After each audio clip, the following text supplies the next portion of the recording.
We'll guide you through how to download and install complementary shaders in Minecraft.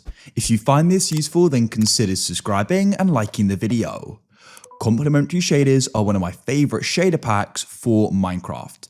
They add some really cool different lighting, shaders, etc. So we're going to guide you through how this is done. Let's go and get right into this. To get started, you want to go and close Minecraft like so. Then you need to go and open a web browser. I'll use Chrome and you can use Edge, and you need to go and type in CurseForge. This is a place we can go and get the complementary shaders from, so come to curseforge.com. You can go and click Minecraft. Now, just before we get any further, a big shout out to Apex Hosting for sponsoring this video. If you're in need of a Minecraft server so you can go and play with your friends, we'll go and put a link down below in the pinned comment and the description. Right now, you can go and get a discount off your order.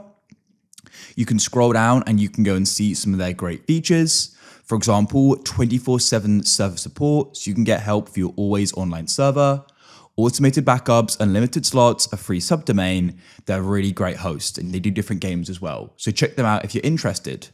To continue though, we're back on CurseForge. You want to go and press browse all at the top and search here, complementary shaders. So you've got reimagined and unbound. So we're going to get both of these. We'll go and click on one, press files. We're going to get it for the most up-to-date version. And we'll go and press download to the right and wait. That's downloaded and we'll press back again.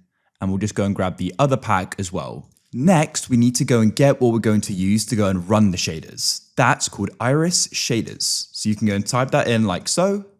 Then you come to irisshaders.dev. And here you can go and press downloads, and we're going to go and press download for Windows, and it'll go and download. It has been blocked, so just click it in the top right and press download.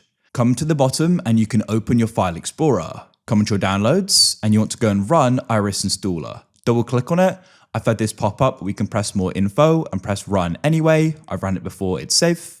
I'll choose the most up-to-date version and then we can go and press install. Open up the Minecraft launcher again. Make sure the version's selected to the left of play and then click play. Pause the game by pressing escape. Press options, video settings. Come down into Iris and find shader packs and click there and press open shader pack folder. Now you want to come and hover over your file explorer and we can then go and open our downloads here and drag in the packs. We'll select one of them and we'll then go and press apply. And as you can see, they've now been applied and it looks absolutely insane.